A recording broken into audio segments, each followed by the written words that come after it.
கடந்த 4/6/2026 அன்று வியாழக்கிழமை அன்று திருவிக நகர் சட்டமன்ற தொகுதிக்கு உட்பட்ட பகுதியில் உள்ள ஒரு அரசு பள்ளியில் புதிய கட்டட திறப்பு விழா நிகழ்ச்சியின் போது குத்துவிளக்கு ஏற்றுவது தொடர்பான மரபு நெறிமுறை புரோட்டோகால் மீறப்பட்டதாக திருவிக நகர் சட்டமன்ற தொகுதி பேரவை உறுப்பினர் திருமதி மோ ரா பல்லவி அவர்கள் ஒரு மனுவினை என்னிடம் அளித்தார்.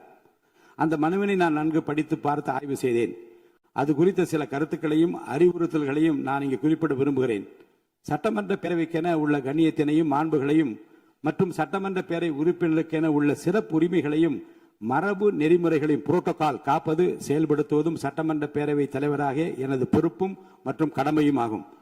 அரசால் வெளியிட்டுள்ள மரபு நெறிமுறைகளின்படி புரோட்டோகால் அரசமைப்பு தலைவர்கள் முதல் முக்கிய பிரமுகர்கள் வரை உள்ள ஒவ்வொருவரின் நிலைக்கு ஏற்ப முன்னுரிமை வரிசை முறை வாரண்ட் ஆஃப் பிரசிடென்ஸ் அமைக்கப்பட்டுள்ளது. இந்த முன்னுரிமை வரிசைப்படி மாண்புமிகு சட்டமன்ற உறுப்பினர்களும் அரசு துறை உயர் அலுவலர்களும் தங்கள் கடமைகளையும் பொறுப்புகளையும் மற்றும் அதிகாரத்தையும் நன்கு உணர்ந்து அதற்கு ஏற்றவாறு செயல்பட வேண்டும் என கேட்டுக்கொள்கிறேன்.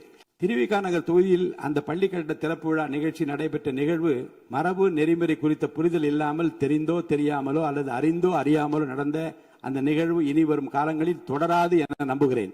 அதனால் அந்த மனுவின் மீது மேல் நடவடிக்கை தேவையில்லை என கருதுகிறேன்.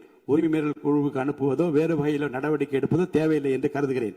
மேலும் ஒவ்வொரு மாவட்டத்திலும் உள்ள ஊராட்சி, பேரூராட்சி, நகராட்சி மற்றும் மாநகராட்சி உள்ளிட்ட அனைத்து உள்ளாட்சி அமைப்புகளிலும் மற்றும் மாவட்டத்தில் நடைபெறும் அனைத்து அரசு நிகழ்வுகளிலும் மரபு நெறிமுறைப்படி அந்த தொகுதியை சார்ந்த சட்டமன்ற உறுப்பினர்களுக்கு முறையாக அழைப்பு விடுக்கப்பட்டு சட்டமன்ற உறுப்பினர்களின் சிறப்பு உரிமைகள் மற்றும் மரபு நெறிமுறைகளை கடைபிடிக்க நகராட்சி மற்றும் மாநகராட்சி ஆணையர் உள்ளிட்ட அனைத்து உள்ளாட்சி அமைப்புகளை சார்ந்த அலுவலர்களுக்கும் அனைத்து மாவட்ட ஆட்சித் தலைவர்களுக்கும் உரிய அறிவுறுத்தல்களை வழங்குமாறு மதிப்புக்குரிய அரசு தலைமைச் செயலாளர் அவர்களுக்கு உத்தரவிடுகிறேன்.